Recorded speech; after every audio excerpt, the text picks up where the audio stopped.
नाज़रीन, अल्लाह ताला अपने पैगंबरों, नेक लोगों और वलियों को हमेशा आजमाता है और इन्हें मुश्किलात परेशानियों से दो चार करके आला मकाम अता फरमाता है।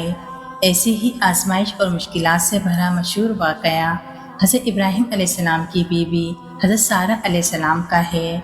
तो नाज़रीन, जब बाबुल में नमरूद ने हज़रत इब्राहीम अलैहिस्सलाम को आग में डाला तो आप सही सलामत उस आग से महफूज रहें। और ये खुला मंजर देखकर नमरूद की कौम के कुछ लोग आप पर ईमान ले आए।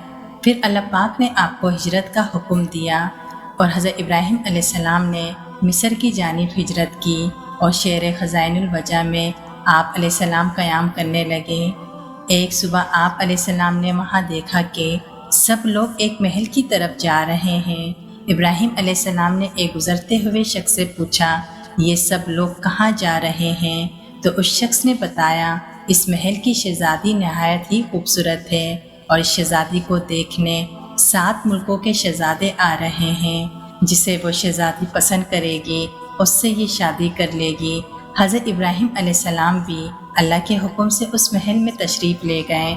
जब सारे शहज़ादे जलवा अफरोज़ हुए तो उस शहज़ादी की नज़रें इस भीड़ में हज़रत इब्राहीम अलैहिस्सलाम की चमकती हुई पेशानी पर पड़ी तो शहज़ादी ने उस वक्त ये फ़ैसला सुना दिया कि मैं इस शख्स से शादी करूँगी।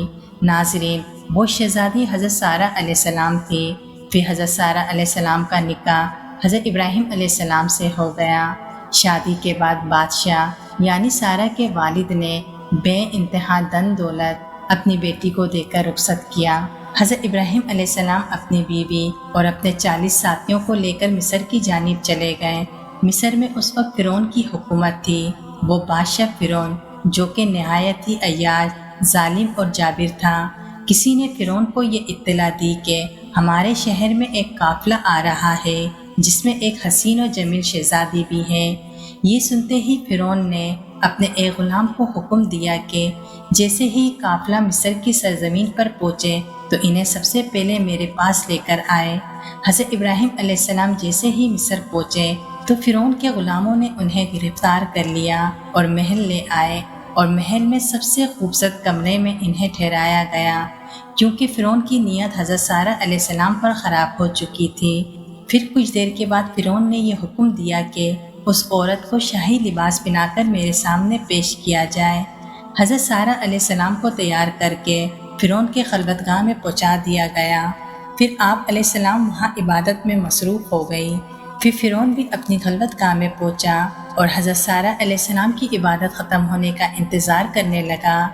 हदीस पाक में है कि हज़रत सारा अलैहिस्सलाम ने अल्लाह पाक से यूँ दुआ की, ए अल्लाह, मैं तुझ पर, तेरे रसूल और इब्राहीम पर ईमान रखती हूँ और अगर मैंने अपने शोहर के सिवा अपनी शर्मगाह की हिफाजत की है तो तू मुझ पर एक काफिर को मुसल्लत ना करना। अल्लाह पाक ने आपकी दुआ कबूल फरमाई। जब आप नमाज पढ़कर खड़ी हुई तो फ़िरौन गंदी नीयत से आपकी तरफ आगे बढ़ने लगा। हज़रत सारा अलैहिस्सलाम पीछे हटने ही लगी थी कि ठोकर खाकर आप बिस्तर पर जा गिरी।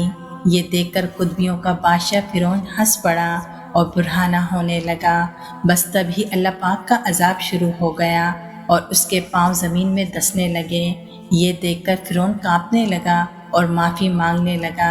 बीबी सारा ने अल्लाह पाक के हुजूर दुआ की, ए अल्लाह, अगर ये फ़िरौन मर गया तो लोग ये कहेंगे कि इसे सारा ने मारा है। चुनाचा वो छुट गया। जैसे ही ज़मीन ने फ़िरौन को छोड़ा तो वह दोबारा सारा अलैहिस्सलाम की तरफ बढ़ने लगा। बीबी सारा ने फिर से दुआ की, ए अल्लाह, मैं तुझ पर, तेरे रसूल और अपने शोहर पर ईमान रखती हूँ। मैंने अपनी शर्मगाह की हिफाजत की है तो तू मुझ पर इस काफिर को मुसल्लत ना कर। चुनाचा फ़िरौन फिर से थरथराया, कांपा और उसके पांव ज़मीन में धंसने लगे। फ़िरौन फिर से माफ़ी मांगने लगा तो सारा ने फिर से वही दुआ मांगी, ए अल्लाह, अगर ये मर गया तो लोग ये कहेंगे इसे सारा ने मारा है। दूसरी तीसरी मर्तबा भी फ़िरौन को छोड़ दिया गया। आखिर फ़िरौन ने अपने दरबारियों को बुलाया और कहने लगा, तुम लोगों ने मेरे पास गलत लड़की को भेजा है। ये तो कोई इंसान ही नहीं लगती बल्कि ये कोई और ही चीज़ है। चुनाचा इस वाक़े के बाद फ़िरौन ने अपनी बेटी अजर, जो कि बाद में हज़रत हाजरा अलैहिस्सलाम के नाम से मशहूर हुई, فرعون نے اسے حضرت سارہ علیہ السلام کے حوالے کر دیا اور یہ کہنے لگا میں یہ چاہتا ہوں کہ یہ تمہاری کنیز بن کر رہے اور آپ جیسی پاک باز بن جائے۔ پھر بہت سارے مال و دولت کے ساتھ اس بادشاہ فرعون نے اپنی بیٹی اور حضرت سارہ علیہ السلام کو رخصت کیا۔ پھر بی بی سارہ حضرت ابراہیم علیہ السلام کے پاس آئی اور سارا ماجرا سنا دیا۔ ناظرین، حضرت حاجرہ علیہ السلام نے ابراہیمی گھرانے میں پوری تربیت حاصل کی اور 85 سال کی عمر میں جب آپ علیہ السلام اولاد سے مایوس ہو رہے تھے تو حضرت سارہ علیہ السلام نے خود بی بی حاجرہ سے آپ علیہ السلام کی شادی کروائی۔ اللہ پاک نے بی بی حاجرہ کے ذریعے حضرت اسماعیل علیہ السلام کو پیدا کیا۔ پھر اس کے بعد جب ابراہیم علیہ السلام 100 برس کی عمر میں پہنچے تو حضرت سارہ علیہ السلام سے حضرت اسحاق علیہ السلام پیدا ہوئے۔ اس وقت بی بی سارہ کی عمر 90 برس کی تھی۔ بے شک وہ پاک پروردگار ہر چیز پر قادر ہے۔ جزاک اللہ۔